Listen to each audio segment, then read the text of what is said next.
psáno, mám tě rád, tak nepochybuj a vem, co Ježíš chce ti dát pro tento den.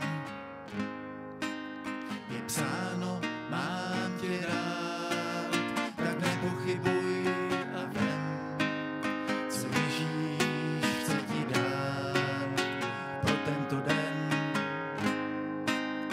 Stačí pokleknout, jemu slávu dát, jeho poslechnout, on umí milovat. Stačí pokleknout, jemu slávu dát, jeho poslechnout, on umí milovat. Za tebe zvítězil Mesiáš, tak provolej sláva. Svůj život dej jemu na oltář, tam ti Bůh sílu svou dává. Za tebe zvítězil Mesiáš, tak provolej sláva. Svůj život dej jemu na oltář, tam ti Bůh sílu svou dává.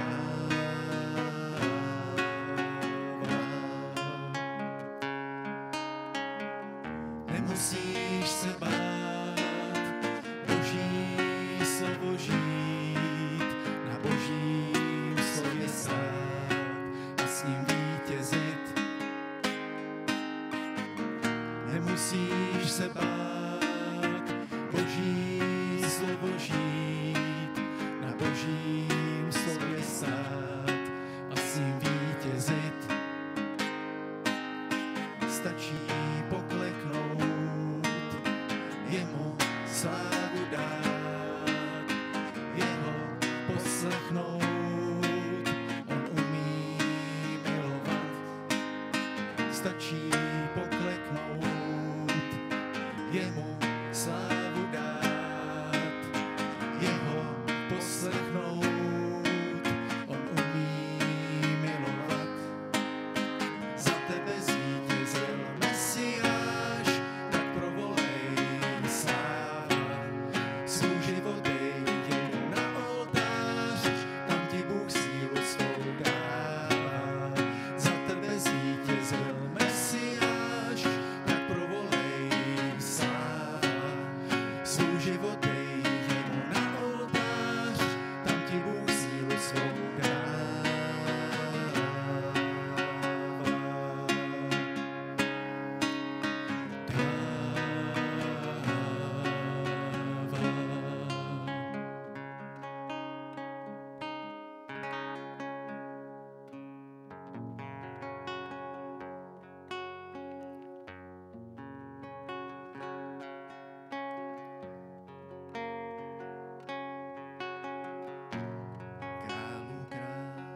Králu král, nádherný, Boží syn,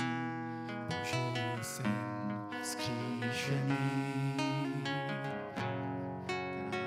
Pánu Pán, Bůh silný, král a Bůh, věčný pramen lásky.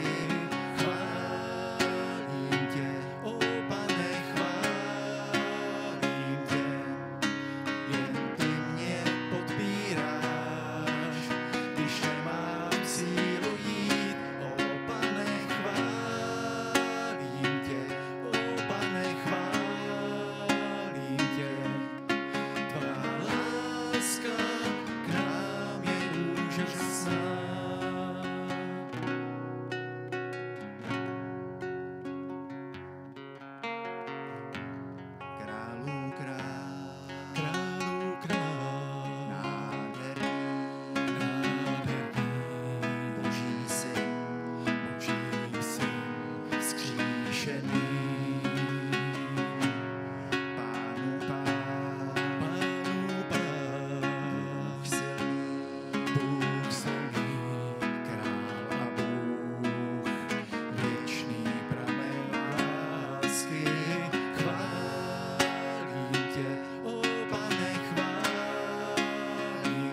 Ježíši, chválíme tě za to, že jsi s nás našel, že jsi nás zavolal, že jsi nám ukázal naší bídu, ale ukázal si nám taky cestu ke svobodě od hříchu a že nás podpíráš, že naše životy nezávisí na okolnostech, byť se nám daří třeba špatně, ale že nás nesklátí ani úspěch, protože víme, že tobě patří sláva a chvála.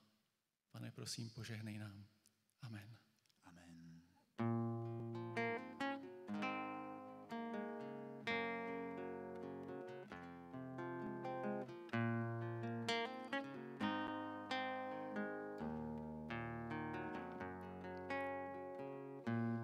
Byl jsem to já, kdo měl nést ten kříž. Korunu strnu měl jsem mít. Byl jsem to já, kdo měl výsměch snést. To já pro svůj hřích neměl žít. Tíhu mých vin mohl jen beránek nést. On umíral nevinný. Jen Pán Ježíš sám mohl stát zkříšený. A já můžu dál žít s ním. A já můžu dál žít s ním. Byl jsem to já, kdo byl příčinou, že na kříži visel stýraný. Ten kalich byl můj, to já sám měl opít. Byl jsem to já.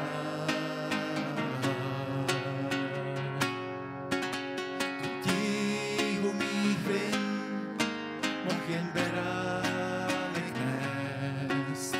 On umíral nevinný.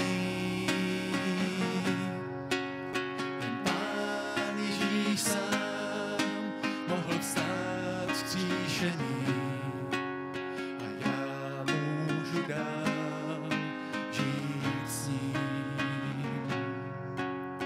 A já můžu dál žít s ním.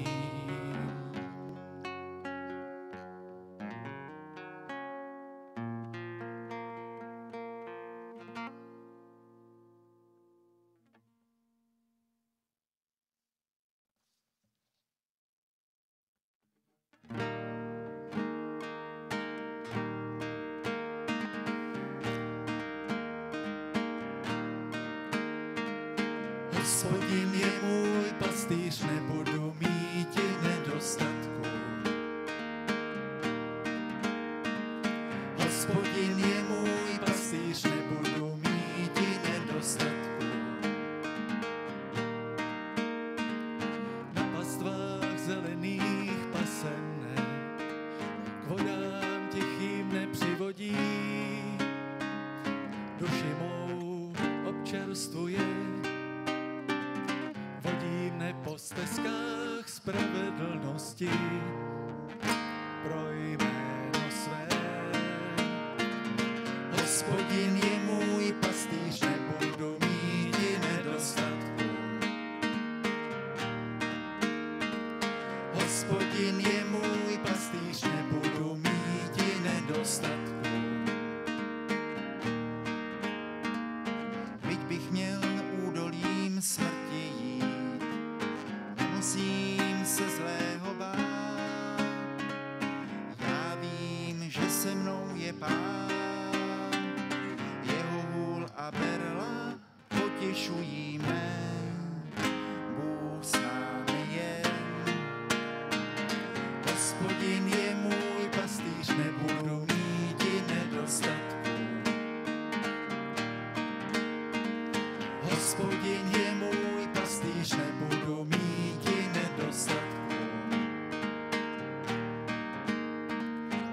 zázraky nepřátel mi stojíš stůl.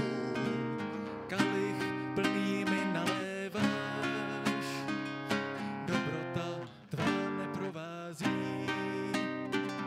Do mě, Hospodina, budu přebývat až na věky. Hospodin je můj pastýř, nebudu mít nedost. Hospodin je můj pastýř, nebudu mít nedost. Hospodin je můj pastýř, nebudu mít nedost. Hospodin je můj pastýř, nebudu mít nedost. Hospodin je můj pastýř, nebudu mít nedostatku.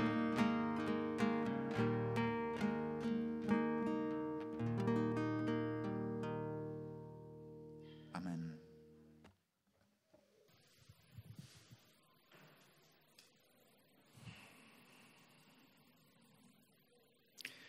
Pokojné nedělní dopoledne, sestry a bratři. Máme dnes před sebou text písma, který zaznamenal evangelista z řeči Pána Ježíše Krista z doby před jeho obětováním. Odkazuje v něm svým učedníkům řadu důležitých poučení a jedno z nich je povzbuzení k lásce. Tak to je náš dnešní předmět, jak už bratr pověděl, mírně se překrývá s tím, co jsme si směli povědět o povzbuzení k radosti před nějakým časem. Povzbuzení k lásce, to je náš dnešní předmět. Přečtu z Evangelia podle Jana z 15. kapitoly od verše 9. Toto je Boží slovo. Jako si Otec zamiloval mne, říká Pán Ježíš učedníkům, tak jsem si já zamiloval vás. Zůstaňte v mé lásce. Zachováte-li má přikázání, zůstanete v mé lásce, jako já zachovávám přikázání svého Otce a zůstávám v jeho lásce. To jsem vám pověděl, aby moje radost byla ve vás a vaše radost, aby byla plná. To je mé přikázání, abyste se milovali navzájem, jako jsem já miloval vás. Nikdo nemá větší lásku než ten, kdo položí život za své přátele. A vy jste, moji přátelé, činíte-li, co vám přikazuji. Už vás nenazývám služebníky, protože služebník neví, co činí jeho pán. Nazval jsem vás přáteli, neboť jsem vám dal poznat všecko, co jsem slyšel od svého Otce. Ne vy jste vyvolili mne, ale já jsem vás vyvolil a ustanovil jsem vás, abyste šli, ovoce přinesli a vaše ovoce, aby zůstalo. A Otec vám dá, oč byste ho prosili v mém jménu. To vám přikazuji, abyste jedni druhé milovali. Tolik z písma. Jestliže se i my počítáme k učedníkům Pána Ježíše Krista, tak si smíme něco podstatného z tohoto mistrova odkazu také připomenout. Jeho nové přikázání, kterým nahradil ustanovení zákona Mojžíšova, když nastolil novou smlouvu. To je mé přikázání, abyste se milovali navzájem, jako jsem já miloval vás. Učedníkům toto slovo není zcela nové, protože ho neslyšeli z úst Pána Ježíše poprvé. Evangelista Marek zachytil rozhovor Pána Ježíše s jedním upřímným znalcem Starého zákona, který mu položil otázku, které je přikázání v zákoně, které přikázání v zákoně je největší. Překvapivě neřekl, že to je sobota, ačkoliv to mělo v tehdejší společnosti nesmírnou váhu, ale pověděl to, co všichni známe. To tvoje přikázání lásky. První je toto: slyš, Izraeli, Hospodin, Bůh náš, je jediný Pán. Miluj Hospodina, Boha svého, z celého svého srdce, celé své mysli, ze vší své síly.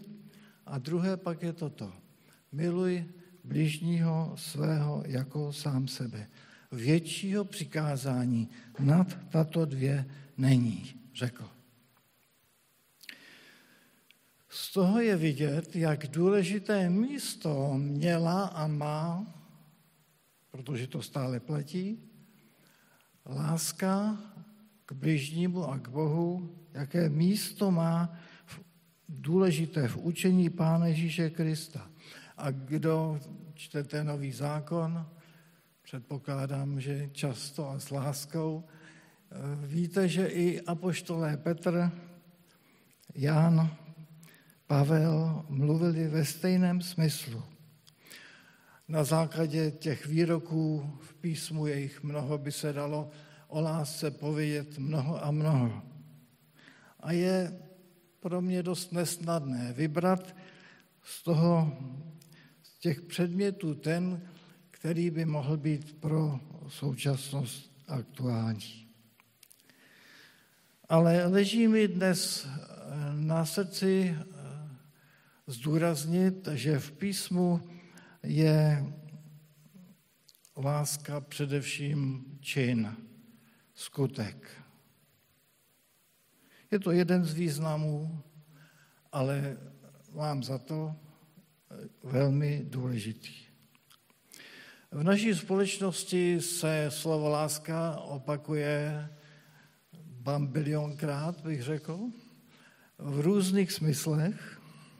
Rozměnil se ten smysl, každý si pod ním představuje něco jiného, ale shodneme se patrně na tom, že především myslíme lásku jako cit.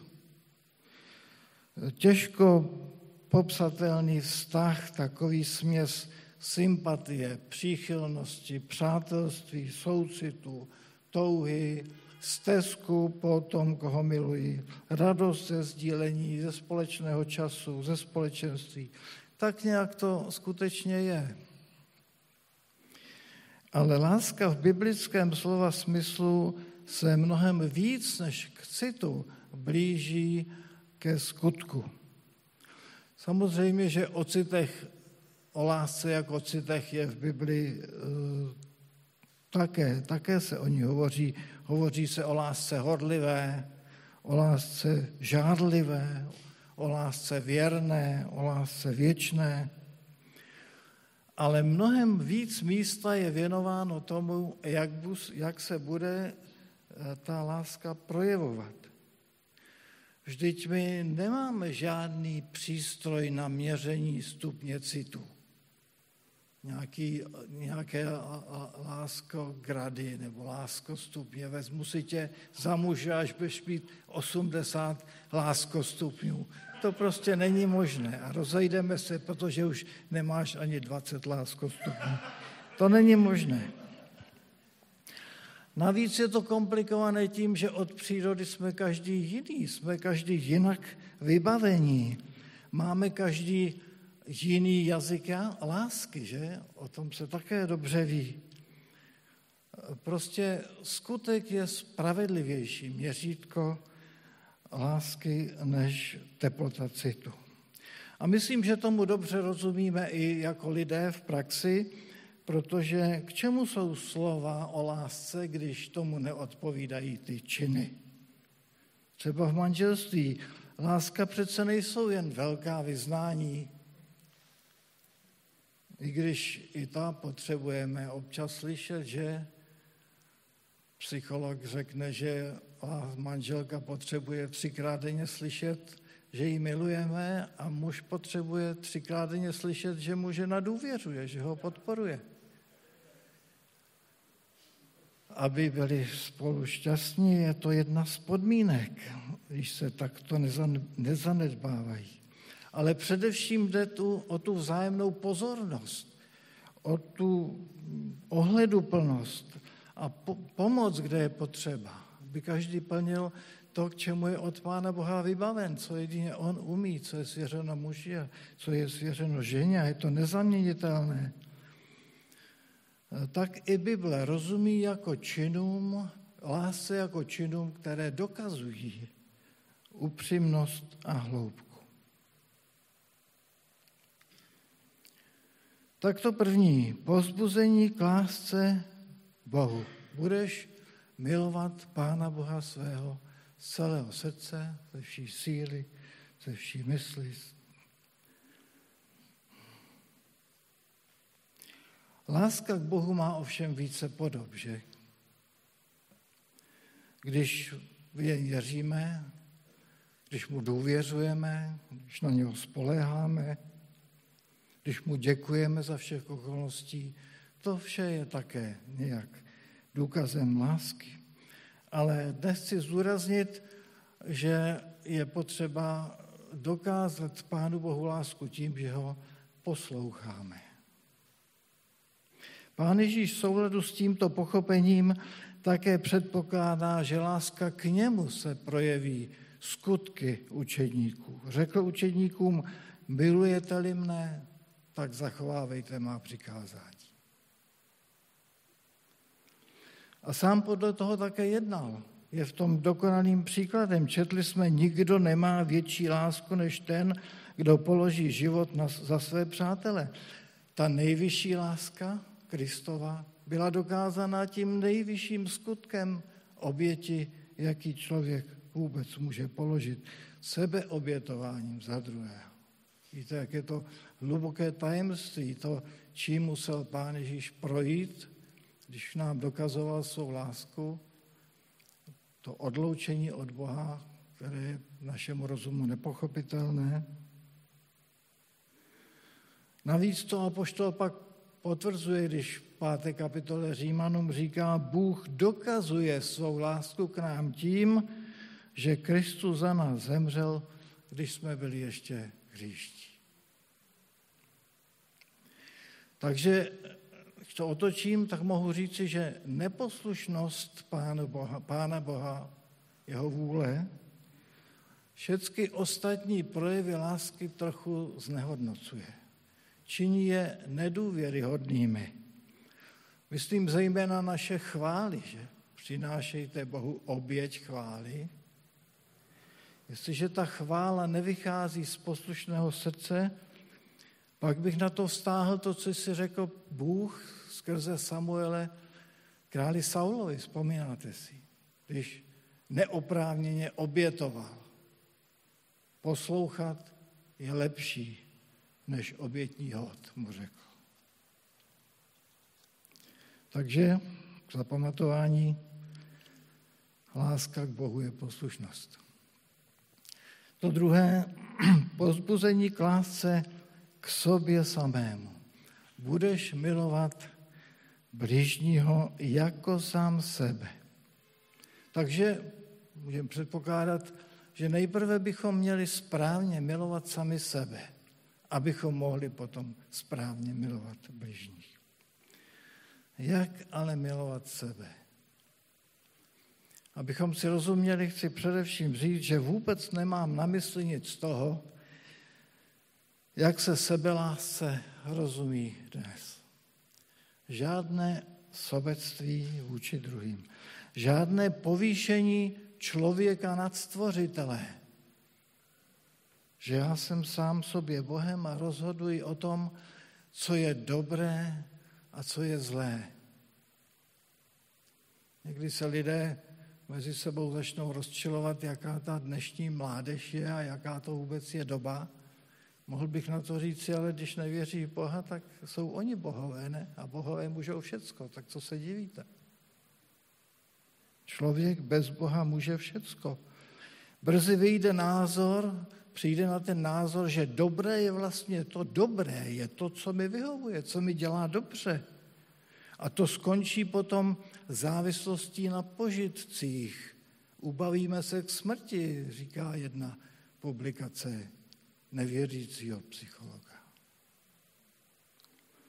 Na požitcích a požitek ten potřebuje stále větší dávku, větší posilování, stále silnější požitci, až k těm škodlivým, že? K závislosti na jedech, které člověka zničí. Žel, i to je dnešní současný stav. Počet závislých ve společnosti stále roste. Ani nevyzdvihuji kult mládí, ani kult těla, vysportovaného někde ve fitku nebo výkonného na závodech, ani kult zdraví jako nejvyšší hodnoty, vedoucí nakonec také k závislosti.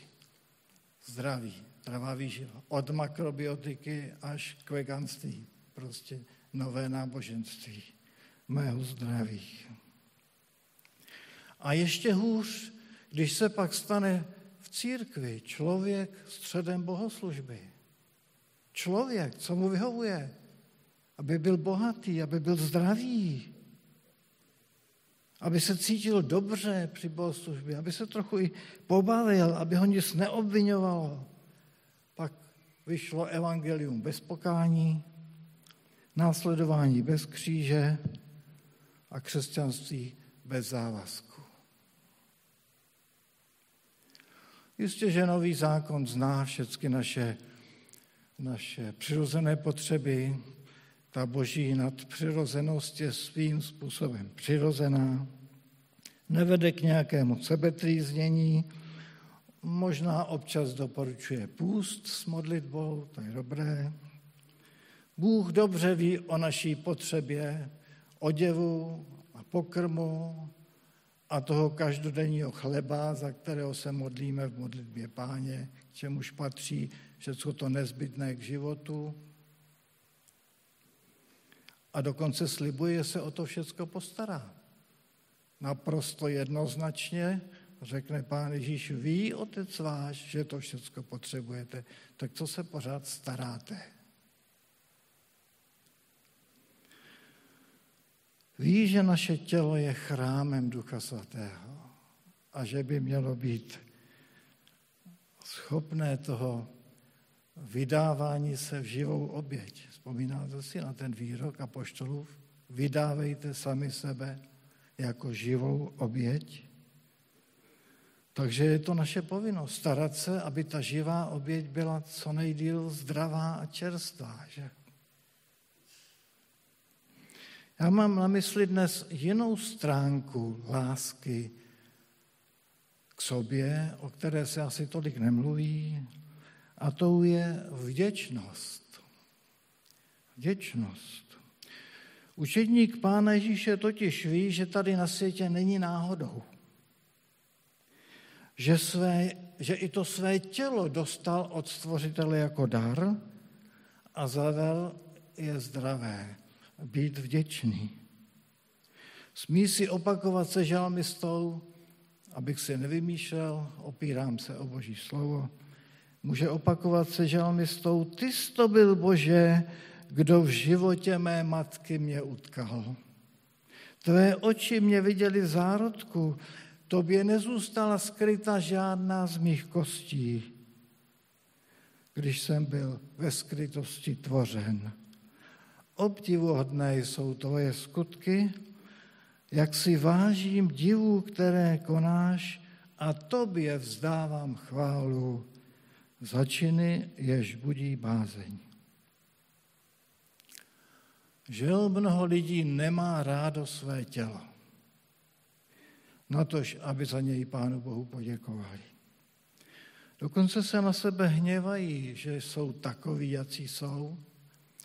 Jedna dívka řekla, že nenávidí své nohy, srovnávala je zřejmě s těma nohama modelek v časopisech nebo počítačovýma postavama v televizních reklamách. Kolik žen by rádo změnilo svou vizáž, nebo třeba aspoň trochu, a mnohé za to vydávají nemalé peníze. Jenomže neděkovat za své tělo, to nás zbavuje Božího požehnání, protože on nás stvořil ke své podobě. On nás znal od počátku věků, v té minulé věčnosti, kdy nás vyvolil, jak říká písmo. Abychom tu byli ke chvále jeho milosti. On ví, kolik máme vlasů na hlavě. Má s námi svůj plán. Připravil nám k němu na míru šité obdarování a k tomu obdarování i poslání a požehnání. A hněvat se na sebe, že nejsem jako tamten nebo tamta, nebo si dokonce nadávat, to je sebeproklínání. To je jistá cesta k nemocem duše a potom i těla. A naopak, když Pánu Bohu poděkujeme za svou postavu, za svou barvu očí i vlasů, za své schopnosti, ale i za svá omezení, přijímáme požehnání. Vždyť ono nás miluje takové, jací jsme. Řekl učedníkům, jako jsem já miloval vás, nijak je nepředělával do nějakého supervzoru. Každý je jiný a každý jinak Pánu Bohu užitečný. On nás miluje takové, jací jsme, tak žehnejme sami sobě i v tom, co se nám třeba moc nelíbí. Taková vděčnost vede k duševnímu i k tělesnému zdraví. Takže k zapamatování, láska k sobě je vděčnost. To třetí, povzbuzení k lásce k bližnímu. Jak milovat bližního podle písma? Láska k člověku má také více podob, samozřejmě. Když si ho vážíme, když ho máme za sebe důstojnějšího nebo přednějšího než sebe, když jsme za něj vděční, když ho máme v úctě. Jistě, že skutkem je i laskavý úsměv, obětí nebo políbení. První církev znala dokonce svaté políbení. Nicméně každý člověk je trochu jiný a může takovou důvěrnost vnímat i nepříjemně. I každá kultura je jiná, proto bylo později, historie nám to dosvědčuje, toto svaté políbení nahrazeno v církvi podáním ruky s pozdravem pokoje. A ten je, myslím, pokud víte, dosud zahrnut v závěru katolické bohoslužby. A v nekatolických sborech se také tento způsob ujal, ale myslím je jenom někde. Ale i zde myslím na to, že láska k bližnímu je především skutek, jak se zachováme k bližnímu v různých okolnostech, v jeho potřebách. Písmo říká, píše to Pavel Filipenským, každý ať má na mysli to, co slouží druhým a nejen jemu. Co slouží druhým. Písmo nás vyučuje prakticky i o určitém pořadí naší služby bližním, abychom se neusloužili. Nejprve se staráme o své nejbližší bližní, píše apoštol Timoteovi dost natvrdo. Kdo se nestará o své blízké a zvláště o členy rodiny, zapřel víru a je horší než nevěřící. Myslím, že si to nedají za rámeček muži, kteří opustili svoji rodinu. Našli si jinou. Ano, členové naší rodiny, ti si zaslouží, abychom jim poskytli všechnu péči, které jsme schopni. Pak přichází na řadu bratři a sestry, nebo sestry a bratři ve víře. Písmo říká, to je Galatským 6, a tak dokud je čas, čiňme dobře všechněm, nebo všem, nejvíce však těm, kdo patří do rodiny víry. Tak to je druhý stupeň. Těm, kteří patří do rodiny víry. I o ně se máme postarat podle svých možností a sil. Tady už ale cítíme, že prostě do té rodiny víry musíme patřit. Že k učednictví patří nějaké závazné společenství. Když třeba písmo říká, neste břemena jedni druhých a tak naplňte zákon Kristův, tak to je určeno do sboru učedníků, do společenství učedníků, kteří jsou spojeni tímto vážným závazkem nesení břemen, závazkem lásky a služby. Ve větším sboru není možné sdílet takovýto vztah s každým. Je to nadlidské síly. Ale každý by měl mít alespoň několik těch blízkých. Takto sbory řeší budováním skupinek domácích nebo jiných, prostě skupinek. Lidí, kteří jsou si blíž, společenství ve skupinkách. To je povzbuzující prostředí, kdo jste to zkusil a jestli jste to neskusili a chcete do nějaké skupinky v našem sboru patřit, tak to řekněte starším, oni budou mít nějaké řešení. Samozřejmě, že velmi důležitá je modlitební podpora. Prosím, zapišme si každý na svůj modlitební seznam alespoň 5 jmen lidí ze sboru.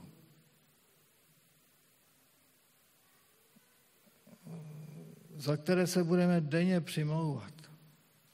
Nebudeme na ně zapomínat. Prosím, nepříbuzných. Protože za příbuzné se, předpokládám, modlíme docela přirozeně a bez nucení. Nepříbuzných a možná právě za ty, kteří jsou nám nejméně blízcí nebo dokonce nejméně příjemní. To je fantastické, úžasné duchovní pouto. Nakonec jsou tu ty ostatní bližní. Žijeme v zaplněném světě, je nás už skoro 8 miliard. Tihle bližní jsou ti, které nám Pán Bůh posílá do cesty. S nimi se prostě setkáváme. Ať chceme nebo nechceme, máme s nimi nějaké kontakty. Pán Bůh nám je posílá do cesty. To není žádná náhoda. Není náhoda, s jakými lidmi jedeme v tramvaji, ani se kterými pracujeme. Za všechny můžeme místo přemítání o lecčem můžeme se za ně přimlouvat v té tramvaji nebo v trolejbuse. Prostě to jsou lidi, které nám Pán Bůh posílá do cesty. Vybral nám je. V našem životě se neděje nic náhodou. A čeká, že jim budeme v lásce sloužit. Každému jinak, že?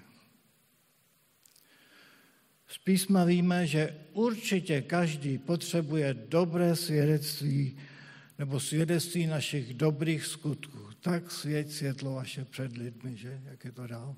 Ať vidí skutky vaše dobré a slaví Otce vašeho, který je v nebesích.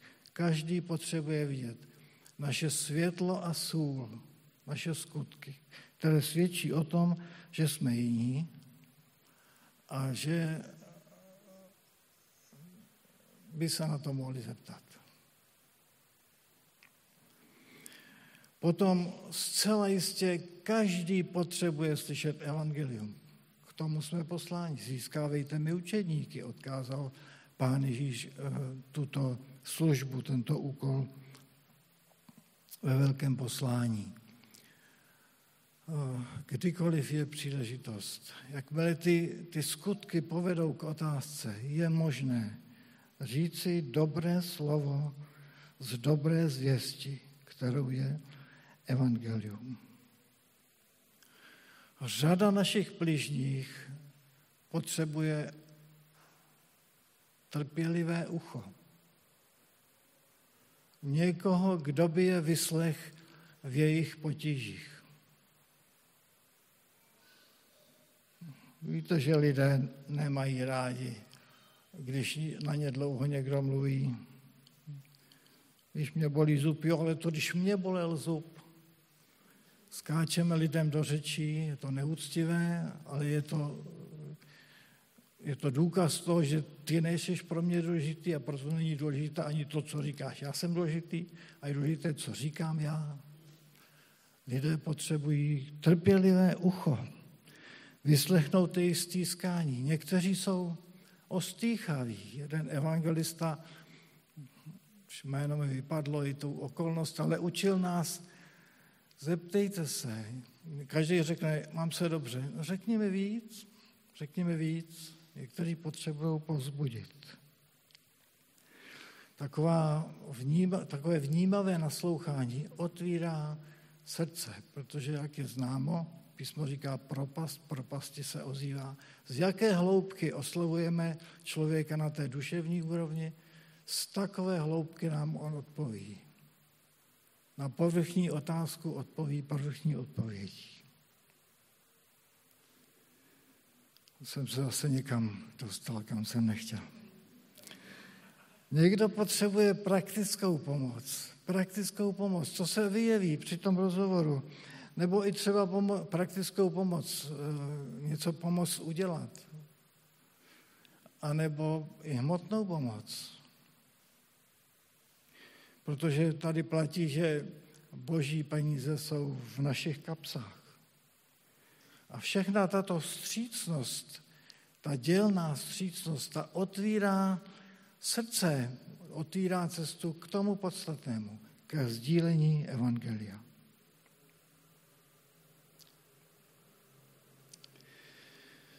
Nechci tuhle službu bližním zjednodušit. Život může přinést velmi složité okolnosti ve vztazích. Někdy musíme řešit službu bližním, kteří jsou našimi nepřáteli. Musíme řešit vztah k veřejné správě, která je také naším bližním, ke svým vedoucím, čili jak nepříjemným.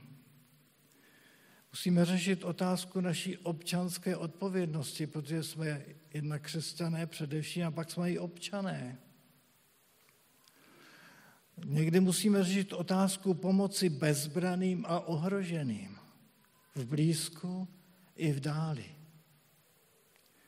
Jsou to velmi zajímavá témata a ta křesťanská etika se s nimi zabývá podrobněji, ale žel přesahují možnosti této naší půlhodinky. Takže to poslední a nejdůležitější. To praktické uplatnění lásky k bližnímu, k Bohu, k sobě, k bližnímu v našem životě, to je, řekl bych, to je záležitost Boží svrchovanosti. Co tím myslím? Že Pán Bůh má do toho, co mluvit, na prvním místě. On o tom všem bude rozhodovat. Protože je mnoho lidí, kteří se upracovali v domění, že staví Boží dílo a Pán Ježíš řekne, já jsem vás nikdy neznal. Boží svrchovanost znamená, že moje služba vychází z důvěry a z poslušnosti Božího vedení. A tady musím samozřejmě vyzdvihnout úkol Ducha Svatého, protože on byl na to poslán, aby nás vodil. Ti, kteří jsou Duchem Božím vedení, ti jsou děti Boží. On nás bude vodit.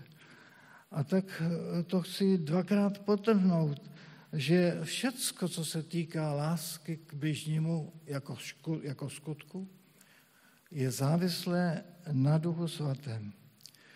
Písmo říká, že je to Duch Svatý, který rozlévá lásku v našich srdcích. My ji totiž sami nenajdeme. My si o ní musíme říct. Písmo říká, že to je také Duch Svatý, který nechává svou lásku dozrávat v nás jako své ovoce. Tenhle obraz chce říci, že některé lásce projevené skutkem se učíme pomaleji. Učíme se mít rádi lidi.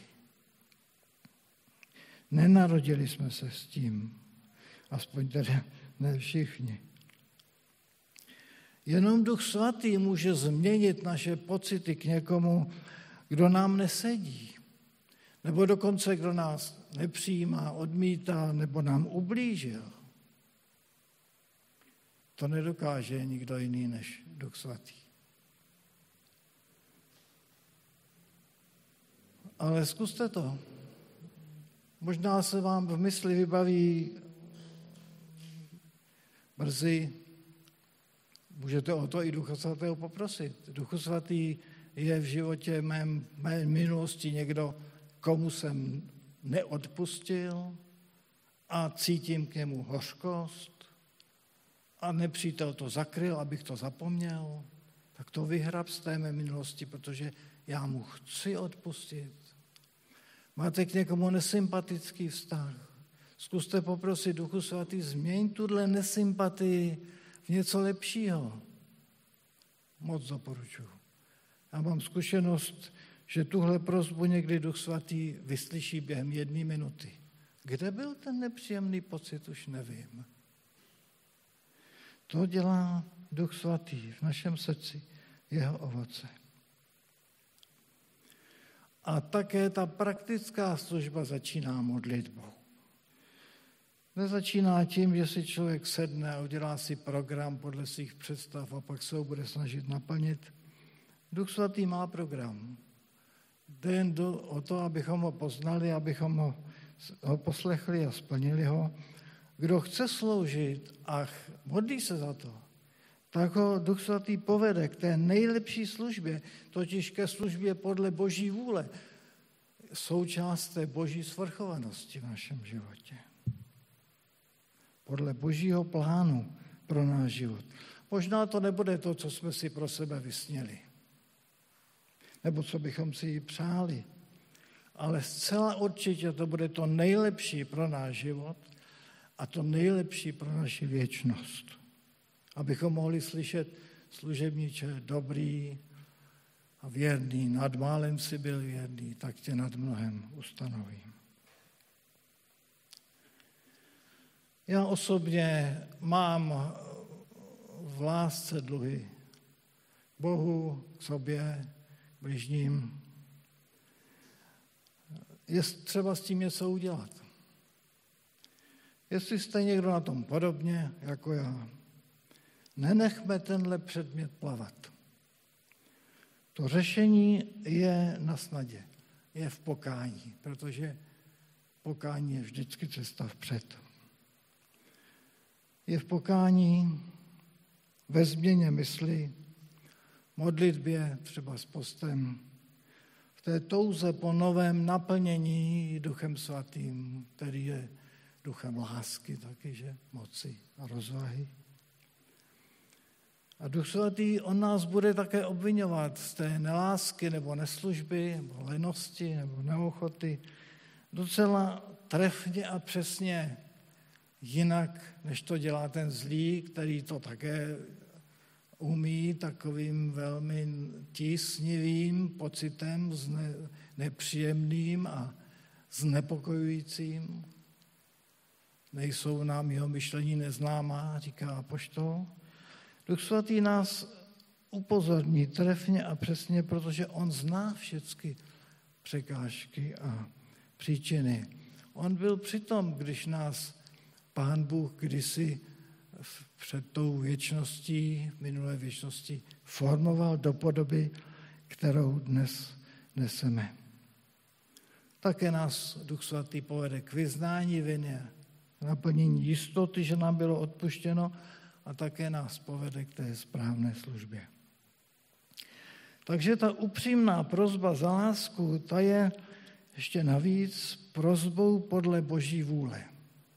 Zcela jistě, když nás Bůh vyzývá k lásce, tak když se za ní modlíme, je to prosba podle Boží vůle a z písma víme, že prosby podle Boží vůle budou zcela jistě vyslyšeny. Tak to slibuje apoštol Jan. Takže tímto způsobem se můžeme aspoň trochu přiblížit k tomu naplnění mistrovy vůle, o které jsme dnes hovořili. To je mé přikázání, abyste se milovali navzájem, jako jsem já miloval vás. Tak asi tolik pro dnešek o lásce jako činech.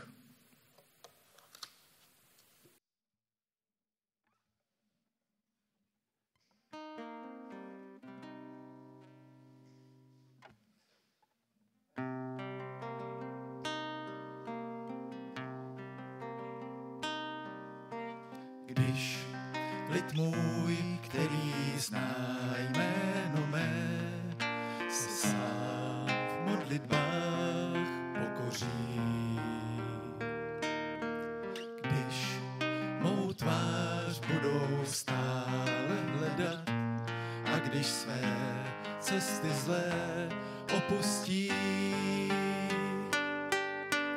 já vyslyším je, hřích odpustím jim rád. Já uzdravím je,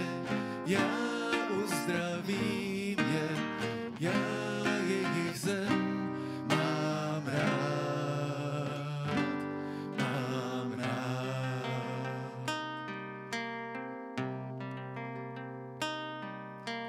Když lid můj, který zná jméno mé, se sám v modlitbách pokoří.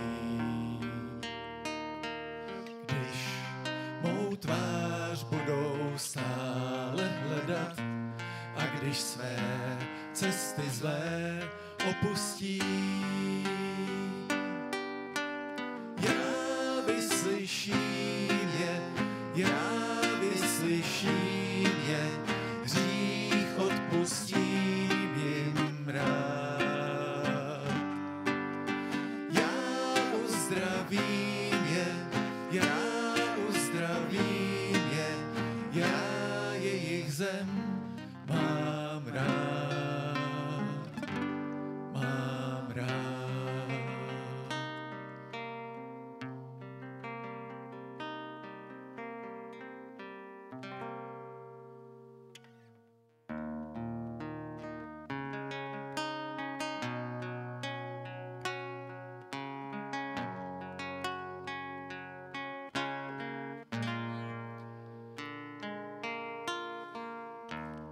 Ať jsou naplněna ústa má chválením tebe.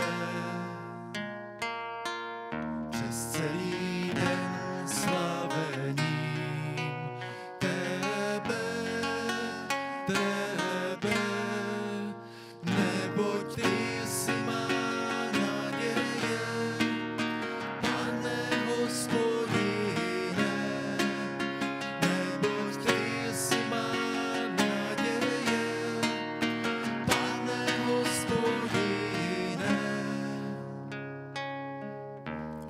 Jsou naplněna ústa má chválením tebe. Přes celý den slavením tebe, neboť ty jsi má naděje, Pane Hospodine.